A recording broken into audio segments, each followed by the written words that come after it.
Okay, so let's kick things off. Taiwan faces a really significant health challenge. We're talking one of the highest rates of kidney disease in the world. It's quite staggering when you look at the numbers. Right. And, there's even emerging research suggesting COVID might accelerate kidney aging, which makes this feel even more, urgent. Absolutely. But what's really fascinating and what we're diving into today is how Taiwan is tackling this.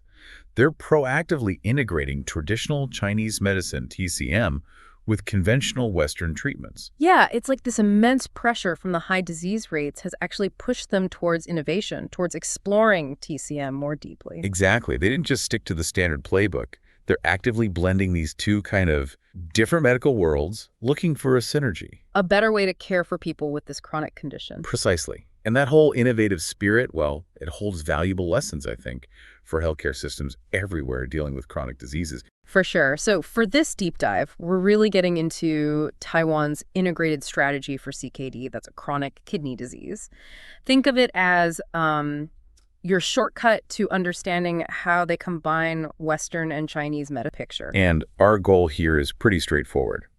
We want to unpack this integrated approach for you, give you a clear sense of the benefits, how it works in the real world, combining these systems for CKD. Especially for, our international listeners who might be curious about how complementary or alternative therapies are being used effectively for major health issues like this, sharing Taiwan's experience. Exactly. Okay, let's dive in then. To really get why Taiwan's response is so notable, we first need to grasp the sheer scale of the CKD problem there. It's crucial context. We're talking about roughly 12% of adults over 20 having CKD. 12%? That's huge. It is. And what's maybe even more concerning is that over 90% of those people don't even know they have it. Wow.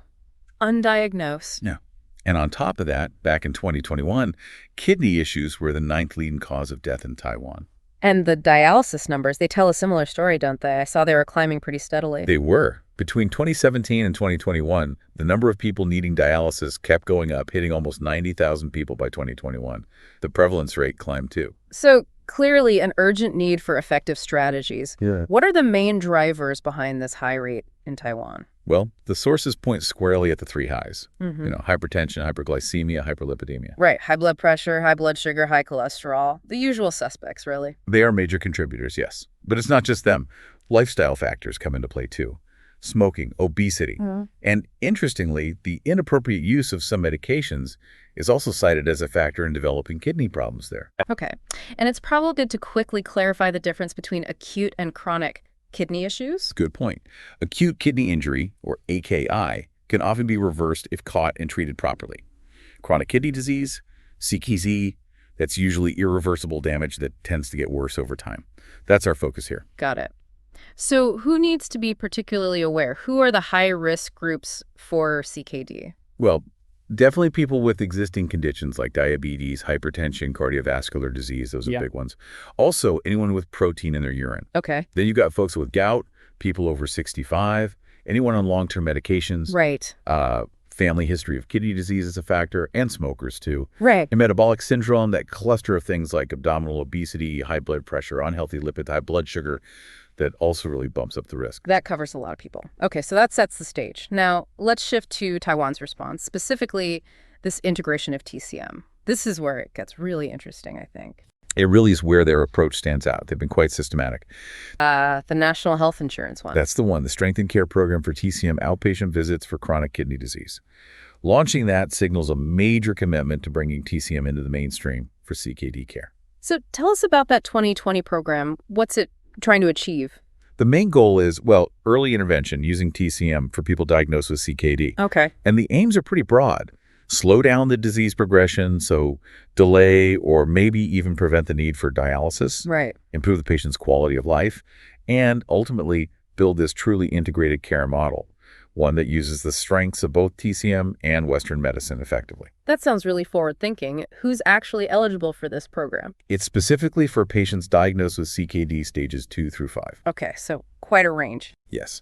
And eligibility is based on specific criteria, mainly their eGFR, that's the estimated glomerular filtration rate, basically a measure of kidney function, and also whether they have protein or blood in their urine. Yeah. So for stage 2, you need an eGFR between 60 and like 89.9 plus proteinuria or hematuria. Got it. For stages 3, 4, and 5, it's primarily an eGFR below 60, regardless of the urine findings. And what are the hope for outcomes? What results are they measuring?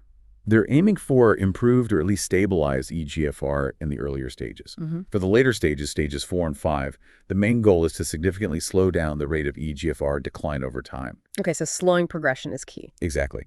And the data we looked at even showed specific eGFR targets being met in evaluations for both diabetic and non-diabetic patients, suggesting it is helping slow things down. That's impressive they're tracking it that closely. Do we know how big this program is? The scale? Yeah, there's a decent budget allocated, around 105 million NT dollars. Yeah. And what really stood out was the execution rate reported as 100%. 100%. Wow. Yeah, suggests really strong implementation. And the data breaks down patient numbers across the different CKD stages, showing it's pretty widely adopted. Okay, so a well-funded, fully rolled out program focused on slowing CKD progression. Now, let's switch gears a bit and try to understand CKD from the TCM perspective. This is key for anyone trying to understand Taiwan's approach globally. Absolutely. It's a fundamentally different way of looking at it compared to Western biomedicine. How so? Well, Western medicine focuses mainly on the kidney structure and its declining function, right? TCM sees it more as an imbalance within the body's core components like qi, which is vital energy, blood, fluids, and the organ systems working together. So less about the physical organ itself and more about the whole system. In essence, yes. It's a more holistic view. And does TCM have specific names for conditions that map onto what we call CKD? It does. According to resources like the Chinese Western Medicine Disease Name Dictionary, PCM uses terms like kidney labor, kidney wind, olguria, that means reduced urine output, and edema, which is swelling. These describe symptoms or presentations associated with CKD. So different concepts, but often describing similar things that patients experience. Okay, that makes sense. What about the causes from a TCM standpoint? What leads to these imbalances? From the TCM view, CKD development is often linked to things like a deficiency in spleen yang. Spleen yang. What does that mean practically? Think of the spleen system in TCM as being crucial for digestion and managing fluids.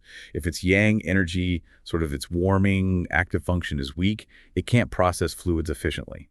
This leads to an accumulation of what TCM calls dampness. Okay, like excess fluid. Exactly, which can then burden the kidney system. Other causes mentioned include injury to both the spleen and kidney systems together, or even external factors invading, like wind evil combined with dampness and heat. Very different concepts than, say, diabetes causing kidney damage in the Western model. Right, different framework entirely. And how does TCM see the disease progressing, the pathogenesis? It's usually seen as a slow, gradual process.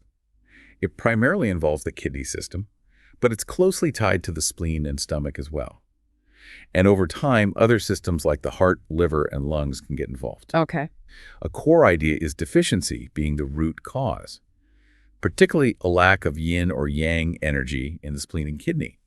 The symptoms people experience are then seen as the manifestation, the result, of turbid evils building up because of that underlying weakness. You mentioned the spleen, kidney, and also the lung being important for water metabolism in TCM. That seems central. It absolutely is. There's a classic quote from this classic of internal medicine that basically describes how fluid is processed drink, enters the stomach, essence goes to the spleen sends it to the lung controls the water passages down to the bladder.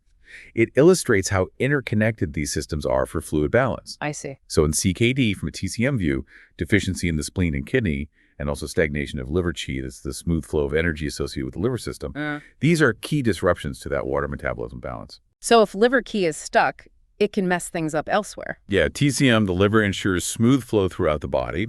Stagnation can impact circulation, fluid movement, potentially contributing to the problems seen in CKD.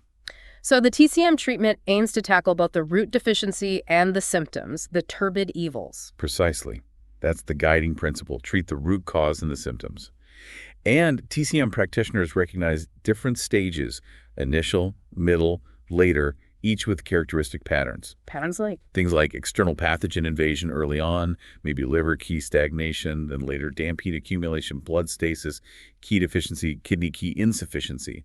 Identifying the specific pattern at that stage guides the treatment. Okay, a very personalized approach. How does this translate into actual treatment strategies? What do they do? Well, the key is combining that pattern identification, looking at all the patient's signs and symptoms, tongue, pulse, everything, with the Western diagnosis of CKD. integrating the information. Exactly. It allows for a tailored plan addressing both the TCM imbalance and the known physiological changes of CKD. What are some common patterns they see in CKD patients? The sources mention about 10 common ones. Things like spleen-kidney-yang deficiency, liver-kidney-yin deficiency, qi and blood deficiency, or even yin and yang deficiency. Okay. And each pattern has typical symptoms. For spleen-kidney-yang deficiency, you might see fatigue, feeling cold, especially in the limbs. Right. And the treatment principle would be to tonify qi and warm the kidney yang. And they use herbs for this. Can you give some examples? Definitely. For that spleen-kidney-yang deficiency pattern, a practitioner might combine formulas like 4-gentleman decoction Sijunti Tang to boost spleen qi with something like Yugi Wan to warm kidney yang. Okay. For liver-kidney-yin deficiency, maybe Mei Wei Di Huang Wan, they also use individual herbs for specific actions like Shiwei or Yiren to clear heat and dampness, or Dianshin and Chuangshin to help with blood stasis and circulation. And these are given as teas or... They can be traditional decoctions, yeah, where you boil the raw herbs. But more often nowadays, especially in Taiwan system, they use concentrated granules, much more convenient. You mentioned stage-based treatment earlier. How does the herbal strategy change as CKD progresses from the TCM view? Good question. In the early stages, if there's, say, an external pathogen or liver qi stagnation, the focus is often on dispelling the pathogen or smoothing the qi flow. Formulas like Yin Kao San or GOA Xiaoyao San might be used. Okay. In the middle stages, patterns like damp heat or blood stasis are more common, so treatment shifts to clearing heat, draining damp, moving blood, maybe using something like Gig and Kinley and Tang. And later stages? Later on, the underlying deficiency of spleen and kidney usually becomes more pronounced.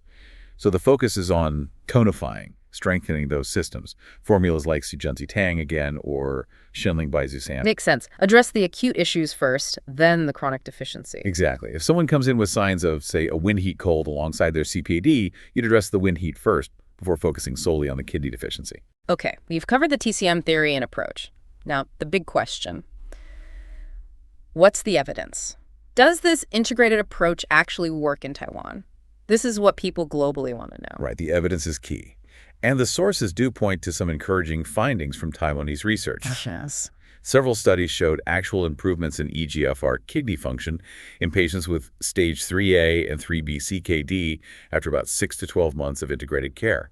Some even showed improvements in stages 4 and 5 within 6 months. Improvements, not just slowing down. In some cases, yes, improvements were noted, which suggests TCM, alongside Western care, might help stabilize or even boost kidney function, at least for a time. That's pretty significant. Any standout studies? There was a 2019 study from Lintai Hospital. It found lower rates of progression to end-stage renal disease needing dialysis or transplant, and lower mortality in diabetic kidney disease patients who use TCM. Lower mortality, too. Yes. And a 2015 paper in Kidney International discussed potential benefits of concentrated Chinese medicines for CKD. But perhaps the most striking finding was from a 2014 BMJ publication. What did that find? It indicated a 40% reduction in mortality risk for CKD patients using TCM prescriptions compared to those who weren't. Wow. A 40% reduction. That's huge. It's a very compelling statistic, yeah. Yeah. It really suggests there might be synergistic effects happening, maybe addressing aspects of the disease or overall health that Western medicine alone doesn't target as directly. Any other interesting research findings? Well, research also helped identify common TCM patterns, like blood deficiency and stasis often occurring with qi deficiency, or patterns with blood heat. And they found a correlation, more tongue ecchymosis, those little purple spots on the tongue, correlated with a higher risk of needing dialysis down the line. There was also a brief mention of preliminary research on Korean red ginseng during hemodialysis, possibly helping stabilize blood pressure. Still early days on that, though. Okay, so a growing evidence base from Taiwan. Let's get practical. How do they help people spot kidney issues early, and what kind of lifestyle advice is given in this integrated system? For early detection, they use a neat mnemonic that kidney disease 5 signals: foam in urine, water, swelling edema, high blood pressure, poor anemia, and tired fatigue. It's a public awareness tool for key warning signs. That's clever, easy to remember. And once someone is diagnosed, what's the advice? Well, like in standard care, managing the underlying conditions, diabetes, hypertension, is absolutely critical. Right. Diet becomes really important, especially in later stages. The focus is on limiting protein and carefully controlling potassium and phosphorus. So what foods should people limit? They typically advise avoiding high potassium foods like bananas, oranges, maybe some potatoes, and high phosphorus foods like dairy, nuts, processed meats. Choosing low glycemic index foods is also encouraged for blood sugar control. And specific protein limits. For stages 4 and 5, they often recommend around 0.6 to 0.8 grams of protein per kilogram of body weight per day. Quite restricted. Does TCM add any specific dietary suggestions? Yes. The sources mention things like TCM dietary therapy. An example given was wonky fooling porridge, using astragalus root and poria mushroom for early stages. It's thought to support qi and spleen function, tying back to that water metabolism idea. It'd be great to hear some real-world examples. Do the sources have case studies showing this integration in action? They do, and they're quite illustrative. One case was a 70-year-old with stage 3 diabetic kidney disease. After 12 months of combined Western meds, and a TCM formula looks like Jiaozhou-san, Bianhuanutang, and Jisheng-Shenqiawan were used, their EGFR actually improved significantly. Improvement again. Interesting. Yes. Another was an 87-year-old, also stage 3 diabetic CKD, who saw EGFR improvement after 5 months of integrated care. These cases really show the potential on an individual level. Very encouraging. Now, a common concern with mixing treatments is interactions. How does Taiwan handle potential clashes between Western drugs and Chinese herbs? That's a really important point, and they've been proactive. They developed the Taiwan Herbal Pharmacopoeia for quality and safety standards. And crucially, they have a database practitioners can use to check for known interactions between Chinese herbs and Western meds. So doctors can check. Yes. And some research has been done too. One study found that a specific formula, Jisheng-Shenqiawan, didn't seem to increase the risk of kidney failure or pneumonia in patients already taking certain Western drugs for diabetes or dementia. That kind of research builds confidence. That is reassuring. What about harmful ingredients? We've heard about aristolochic acid in some herbs causing kidney damage in the past. A critical issue. Taiwan has had a zero-tolerance policy for any herbs containing aristolochic acid since 2003. It's banned. Good. And what's more, research done after the ban actually suggested that using TCM prescriptions without aristolochic acid might even be linked to a reduced risk of CKD. It really underscores the importance of strict quality control and using safe, properly identified herbs. That's a vital distinction. One last practical point. Potassium. CKD patients often need to limit potassium. What about the potassium in the herbs themselves? It varies. Herbs from whole plants, flowers, leaves tend to be higher in potassium. Roots, stems, minerals are generally lower. Okay. However, Taiwanese research suggests that the actual daily amount of potassium you get from typical doses of the concentrated herbal extracts is usually quite low. For most patients, when prescribed correctly by someone aware of their kidney status and diet, it's unlikely to be a significant problem. Okay, good to know. So let's try to bring this all together. As we wrap up this deep dive, what are the main takeaways? And any important cautions for our listeners? Well, the evidence seems strongest for TCM's role in managing early to middle stage CKD, ideally before the kidneys have shrunk significantly or become badly scarred. Makes sense. Intervene earlier. Right. There's also a caution about using very warming TCM formulas, especially kidney warming ones, in the later stages 4 and 5. Dosages might need to be reduced then. And cordyceps, a popular TCM ingredient, is generally advised against in stage 5 CKD. Good specific points. But overall, the big picture from Taiwan is that integrating TCM with Western medicine seems to genuinely help.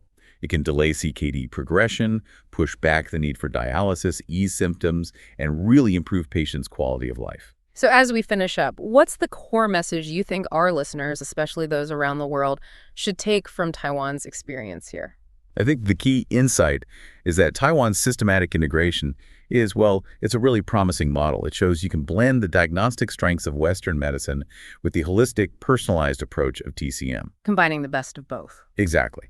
And the research coming out, while ongoing, provides solid backing for its effectiveness in slowing the disease and improving how patients feel and fare. It's not just anecdotal anymore. And for you, our listener, we really hope this deep dive has helped clarify what can seem like a complex topic. Taiwan's journey offers, I think, really valuable lessons about how healthcare can embrace integration to tackle huge health challenges like CKD. Yeah, and it leaves you with a question to mull over, doesn't it?